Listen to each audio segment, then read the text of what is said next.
October 3rd, 1943.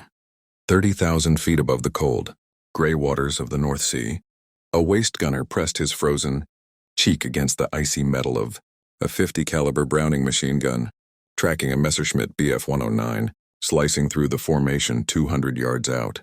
His breath fogged the gun sight, fingers trembling not from fear but from the weight of calculation, from the knowledge that instinct could kill him faster than enemy fire. He aimed not at the fighter but 6 aircraft lengths behind, squeezed the trigger, and 2 seconds later the German plane disintegrated in a burst of fire and falling metal. That single burst was more than a victory. It was proof of a revelation that defied every human instinct.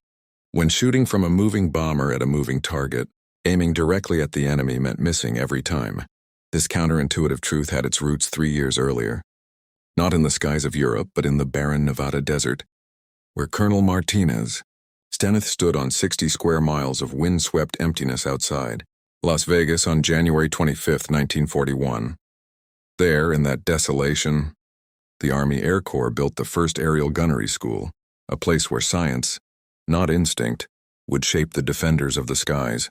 At the time, America had no training program for aerial gunners, no standardized curriculum, and no real understanding of how to teach men to fire from one speeding aircraft at another, heavy bombers like the B-17 flying.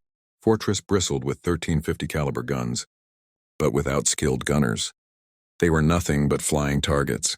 The British had already learned this the hard way, losing countless crews because their gunners, trained to shoot at stationary ground targets, couldn't lead fast-moving fighters in the night skies over Europe. Determined not to repeat that mistake, the Americans transformed the Nevada desert into a base of barracks, classrooms, and firing ranges. By June 1941, over 100 instructors had arrived, facing a challenge no one fully understood, teaching men to ignore their instincts. 2 days after Pearl Harbor, the orders came to activate immediately. The nation needed gunners and fast. The first trainees arrived just before Christmas, and their lessons began not with aircraft, but with shotguns and clay pigeons. At first it seemed simple: shoot the moving target, lead it slightly, pull the trigger. But when the instructors mounted the shotguns on the backs of moving trucks and sent the clays flying, everything changed. No matter how precisely they aimed ahead, every shot missed. Confusion spread.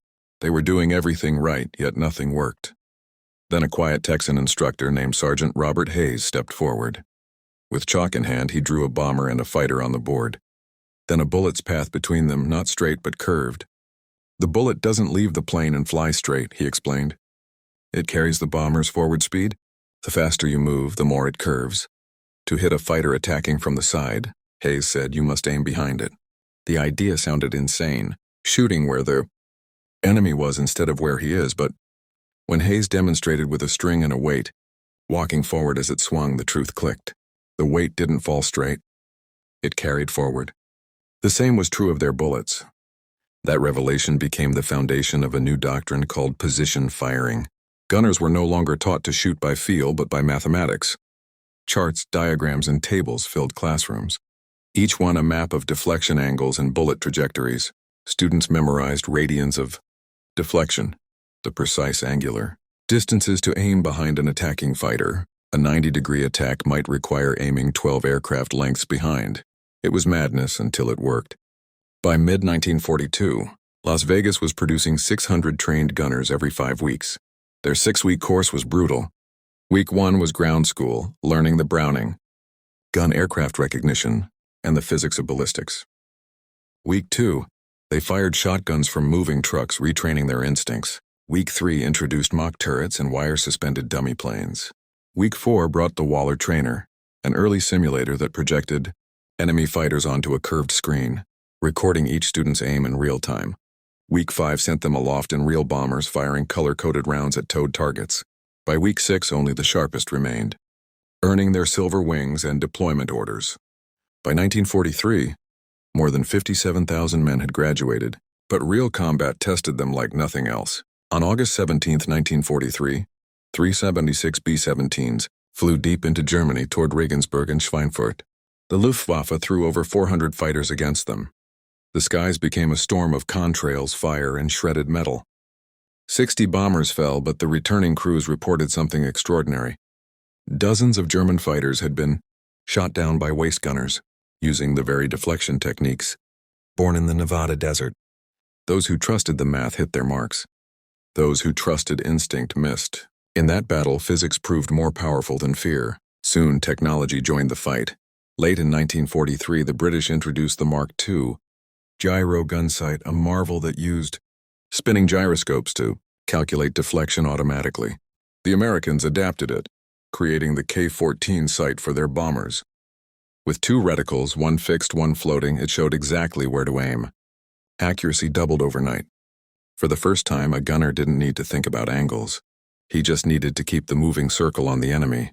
By mid-1944, thousands of bombers carried these advanced sights. Yet even with technology's help, training remained the key. New innovations like Operation Pinball pushed realism to new extremes. At Las Vegas, instructors flew armored Bell RP-63 King Cobras, painted bright orange and fitted with sensors that flashed when hit by frangible bullets. For the first time, trainees fired at real maneuvering aircraft.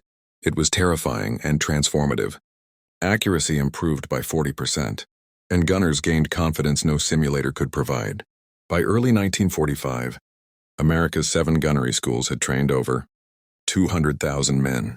When the B-29 Superfortress arrived for the Pacific War, it carried remote-controlled turrets linked to analog computers that automatically calculated bullet drop and deflection. Gunners sat safely inside pressurized compartments, guiding periscopic sights as the computers did the math. Against Japanese fighters, the results were devastating.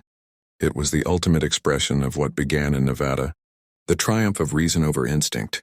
By war's end, 14,000 men had earned their wings as aerial gunners. Las Vegas alone had trained 44,000. Their survival depended not on courage alone, but on trust in physics, in equations, in the counterintuitive command to aim behind. They were the embodiment of disciplined precision, men who had learned to silence fear and trust the math. The principle lived on long after victory. In Korea, B-29 gunners used the same methods against Soviet MiG-15s, and even modern jet pilots still rely on computers to do what those men once did by hand. The old Las Vegas airfield is now Nellis Air Force Base, home of the U.S. Air Force Weapons School and the Thunderbirds. The desert where farm boys, once shot from truck beds, is now paved with runways, but the lesson remains immortal.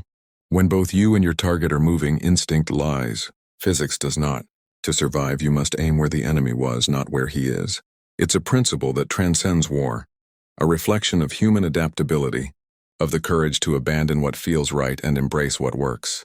Those young men learned to overcome instinct, to trust equations scribbled on blackboards, and because of that, thousands came home.